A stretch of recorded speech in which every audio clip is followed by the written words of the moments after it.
Hey guys, welcome back to another video. Today I am very excited to do part 2 of my guide to boutique labels.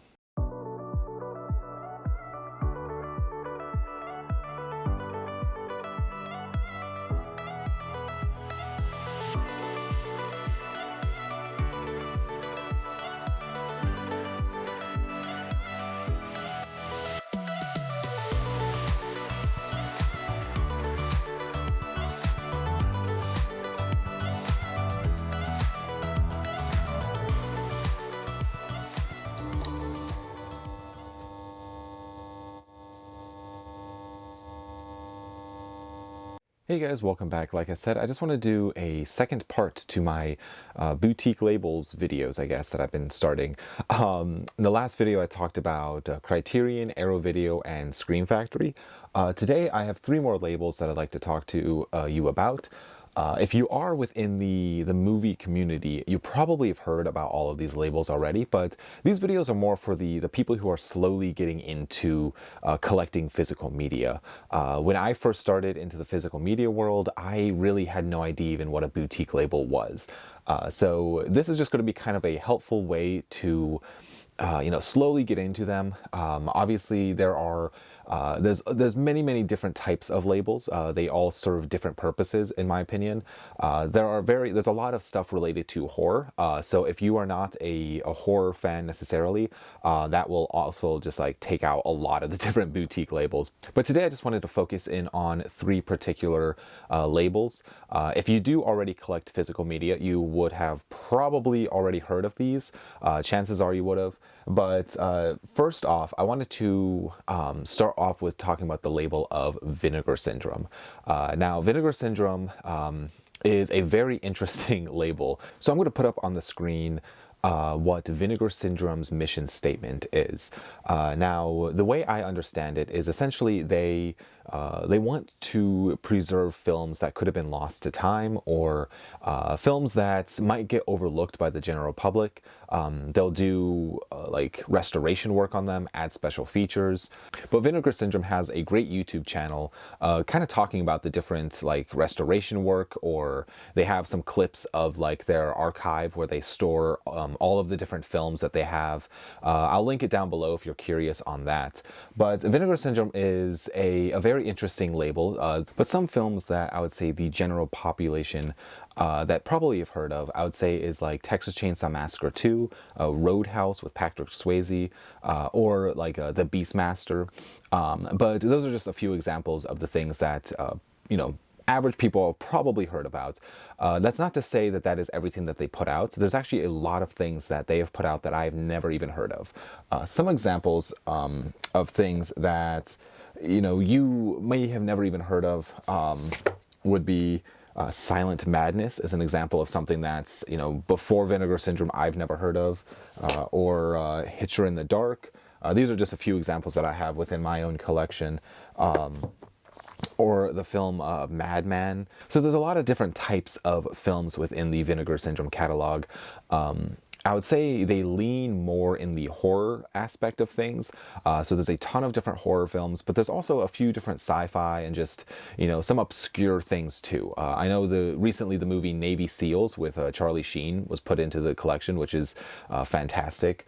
But then there's other films too, like the movie Jack Frost, that you've probably seen some. If you're a fan of horror, you've probably seen at least a few different snippets of this film in different compilations and stuff like that. But overall, it's a very interesting company. But something else to note about Vinegar Syndrome, as of going into April of 2024, it really is the only boutique label that has an app, which I think is kind of unique. It's actually kind of cool. If you want, you can go download the app and you can just see what they have to offer. But there's been some interesting packaging along the way for the label of Vinegar Syndrome. This is a movie called Thriller, which this is a movie that basically really like inspired Kill Bill. And there's 2 different versions of the film. I think there's one that's like extended and one that's not, I believe. But you kind of get this really nice hard outer box, and then you get the two movies with a nice slipcover on the inside. Now, I will say that the slipcover on these movies, they are all fantastic. They're very like durable, and actually like really, really nice. The only downside, the only complaint I have with Vinegar Syndrome is that the slipcovers do go out of print. So just say if you wanted this slipcover, because here's the movie. A lot of the movies too also have reversible artwork, which is nice. If you want this slipcover, you have to buy it fairly soon because the slipcovers do go out of print on their website, and then they are no longer available. So when the slipcovers do go out of print, the prices do go up on eBay. And sometimes the slipcovers go out of print before it's even technically released. Sometimes they go out of print during a pre-order. So that's one disadvantage of this label. But if you do not care about slipcovers, if you just want the movie, a lot of the times it is available. Sometimes the movie itself will go out of print, but you can still, get the movie. Some of the other packaging that I guess I'll make note of that I found interesting. Here's an example of, this is a movie, A Blade in the Dark. And it comes with a really, really nice like slip box. I forget exactly what this is called on their website, but this box kind of like opens up like so, and then you have the movie plus a nice booklet on the inside. It's just a really nice addition overall, but it is a little bit more pricey when it comes to purchasing. I believe this is actually out of print now, if I'm not mistaken. One of their more recent different types of packaging, this is the first time that they've done something like this, but this is the Vinegar Syndrome Lost Picture Show box set. And this thing folds out like so. I don't know if you can see it, to this amazing photo that they've produced. And on the inside is just a bunch of it looks like a newspaper. And then you have the two movies, or the two sets inside here with a booklet on each one. So there's 10 films in this box set, and it has like a nice magnet to keep it closed. This runs about $75 if I'm not mistaken. It might have gone up a little bit now, but yeah, that's just like a unique packaging that they have put out, which I really need to dive into this set myself, but I've not gotten a chance. So overall, I would say that Vinegar Syndrome is a boutique label designed for collectors. And they've just put out some really great stuff, like these Forgotten Gialli box sets where the top comes off and the movies are inside. And they just keep putting out just, it seems like every month there's just another really great edition. There is a few other different types of packaging that I currently do not own. But this is what's called a slip box, if I'm not mistaken, where it comes off like that, and then you have the movie with a slipcover. And then both of those things just go right back into slipcase or slip box, I guess. And this is like a nice hard outer packaging. So overall, I would say that their packaging honestly is probably some of the best out there on the market currently, apart from a few other companies that I will talk about in later videos. But I really like Vinegar Syndrome. I feel like they do a really good job at restoration work. They do a good job of, putting movies out that you would have probably never even heard of before. It's not necessarily quality all the time. A lot of it is, B-grade stuff, or stuff that's like, there's a reason why it got lost to time. It just isn't very good. And so I wouldn't necessarily compare it to like Criterion, where Criterion, I would say, is just very good cinema. Vinegar Syndrome is more of just, stuff that's like fun, especially if you don't care too much about like the quality of film. You're just like looking for like something fun to watch. Vinegar Syndrome, I would say 9 times out of 10 is that. Now I should mention, along with Vinegar Syndrome, as I am recording this video, there are 27 partner labels. So the way I understand partner labels for Vinegar Syndrome, it kind of seems like it is stuff that is outsourced to like other companies. For example, the company Umbrella Entertainment, which I will talk about later in this series, but they're an Australian-based company that they sell through Vinegar Syndrome as well, so it's probably just making it more accessible to American audience. Now, there are, as I said, there's 27 different labels, which I will put some photos of their logos up on the screen now, some of which I will talk about in later videos, like I said about Umbrella Entertainment.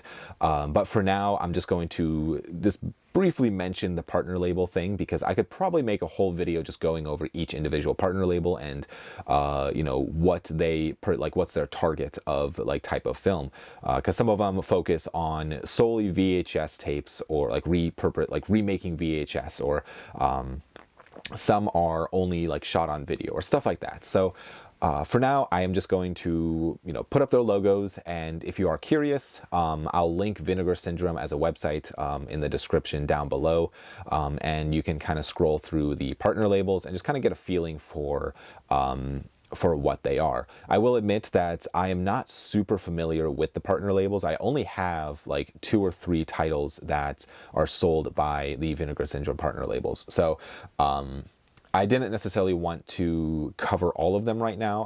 I wanted to more just focus on Vinegar Syndrome as a company. But let me know in the comments down below if that was, you know, a rough like definition of what the partner labels are, or if I'm mistaken in that. I'm very curious on that. So that is just an area of the company that I'm not super familiar with, that I would like to actually get more familiar with. One last thing I will mention about Vinegar Syndrome, that they are technically spine numbered. So Jack Frost here is VS 148. And I don't know how many people actually keep them in spine number order. Like I mentioned in the previous videos of Criterion or Arrow Video, Arrow Video is technically spine numbered as well. And Criterion is obviously spine numbered, because that is kind of like a whole thing within the company. But Vinegar Syndrome is technically spine numbered. Like, it's kind of a confusing thing where there is the VS or Vinegar Syndrome, and then it has the number. Films like Censor here has the VSP, and then it's like /02. And so I am not 100% sure on exactly what each of these things stand for. Like, so what does VSP stand for? So I can't necessarily comment on what all of the different types, because there's other additions too, like this is VSL004, and I think it just has to do with the edition of the movie. But I roughly keep them in just regular spine number order, which might not look the best, which you can kind of see from the bottom of the screen there. Yeah, I'm still learning a lot with Vinegar Syndrome. It's definitely a learning process, because there's just so much to tackle. It is a very large company in the sense of how much stuff they've put out. And yeah, it's just a very interesting company as well. I would highly recommend just kind of scrolling through between their partner labels and just their regular releases. You know, there's a few films you might recognize. I would say the majority of them, most people probably wouldn't recognize.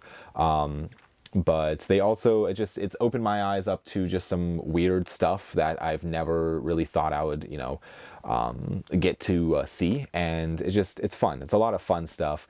But moving on to the second label that I wanted to talk about today. So much like Vinegar Syndrome, this next label is similar in tone. It has a lot of differences, but I feel like it also gets grouped together a lot of the times with Vinegar Syndrome. That being Severin Films.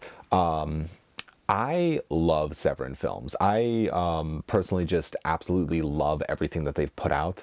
It is a very interesting company. It's not that large of a company. They don't have a huge catalog of titles, but what they do have is very fascinating. I'll put the definition of, or the mission statement rather, up on the screen now, but just the way I understand it is just a company that is just really just wanting to put out stuff that, you know, that pushed boundaries back in its day of what films could be. And everything that I've seen from Severin, I absolutely love.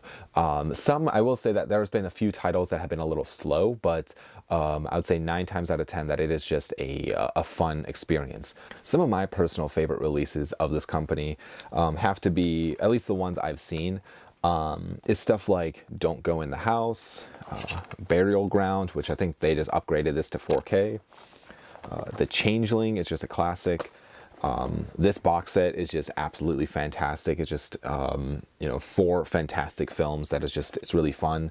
And most recently, this is a box that I would actually really like to dive into more, but I've seen the first film, is the Birdemic set.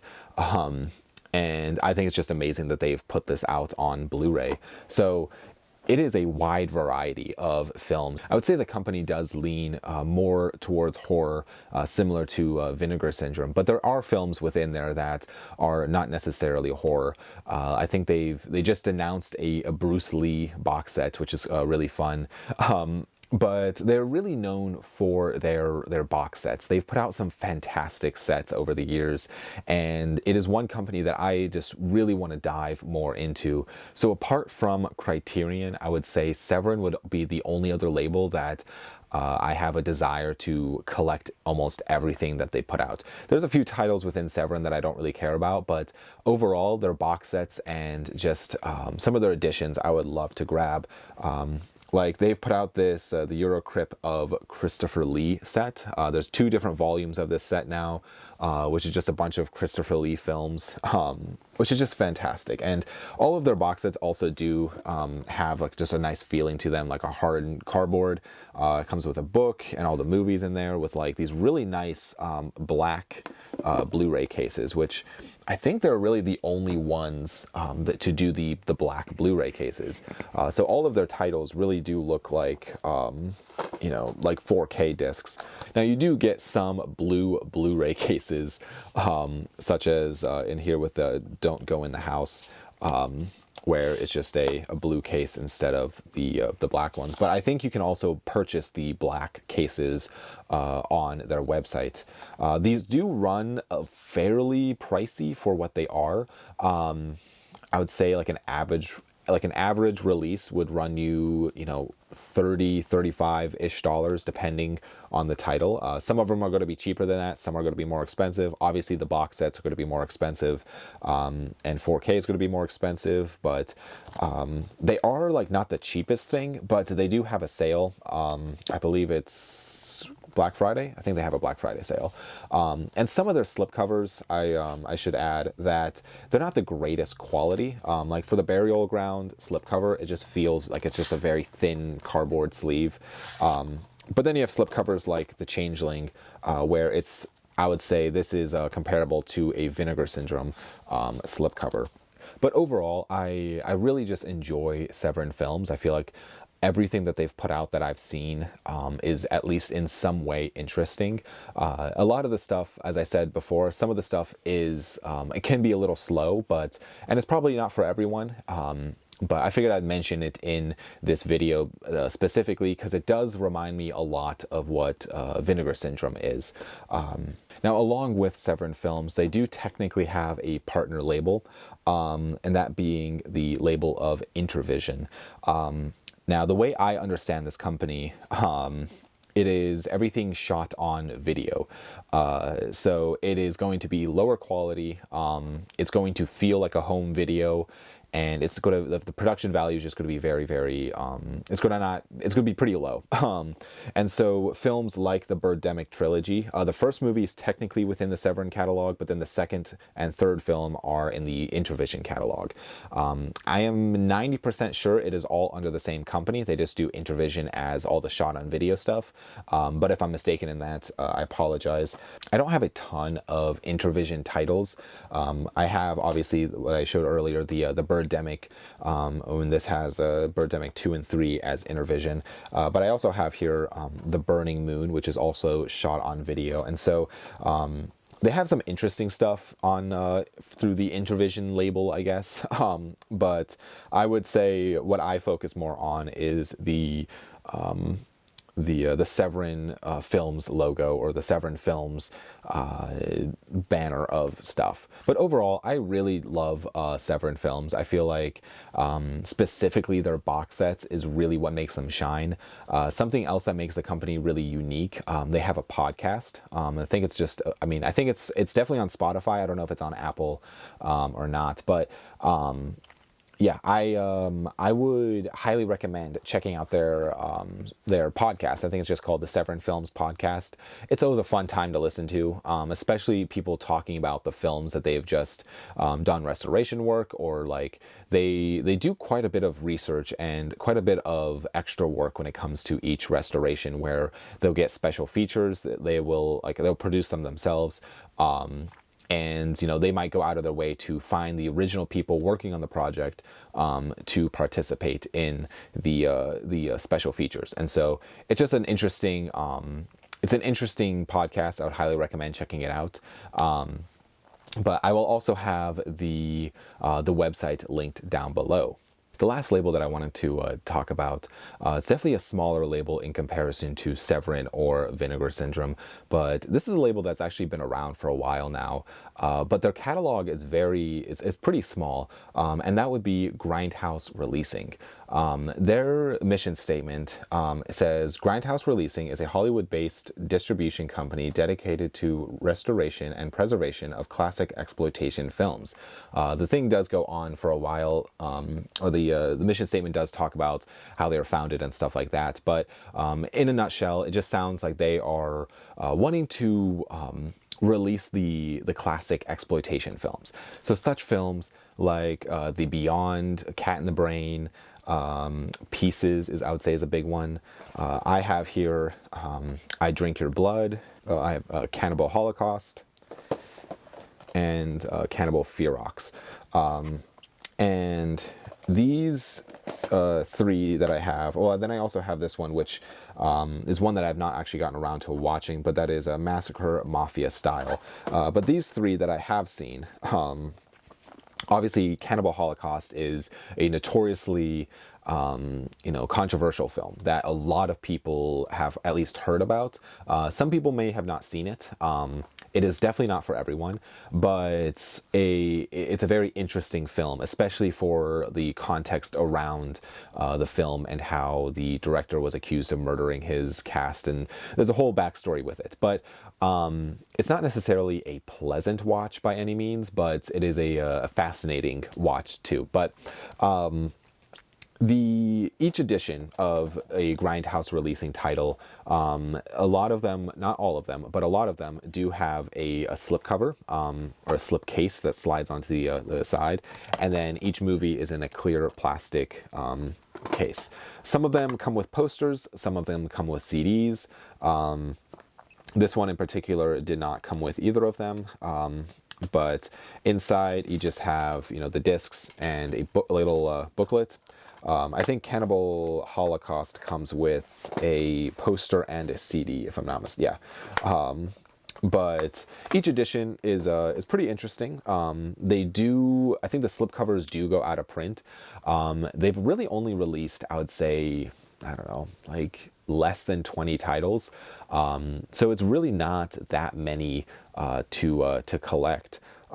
I'll have a link in the description if you're curious to see everything that they've released, but it just seems like it's very interesting stuff. Definitely not for everyone, and it's definitely a smaller label. So along with some Blu-rays and I guess a couple DVDs that the company does release, they also do a lot of like merchandise. So t-shirts, they do vinyl, and just some other fun stuff. So I'll link it in the description if you are curious. But each edition, I believe that actually this slipcover is out of print. So each one retail runs from $35 to $45 a piece. So they're not the cheapest thing. Sometimes they do go on sale, and so you can get them for, I would say, like closer to $30 or $20, somewhere in that range. But it's a fairly easy label to, I'd say, trying to collect all of them. It's just if you want the slipcover for some of these, like I Drink Your Blood, the slipcover itself is out of print. And so if you do want that, you are going to end up having to pay more. But yeah, it's definitely not a label for everyone, but if you are curious in kind of the exploitation side of movies, or more specifically the exploitation side of horror, I would look into it. It's a very interesting label. I will say that they do have some stuff similar to Massacre and Mafia style. Where it's not necessarily horror, it might just be like more violent type of films. So, but that is everything that I wanted to discuss today. But let me know in the comments down below if you like these labels, if you have a couple favorite titles of any of these labels. Or if you have a better definition of what these companies are doing or what they're trying to do. I am very curious on that. But thank you guys so much for watching. I really do appreciate it, and I will see you guys all in the next video. Bye.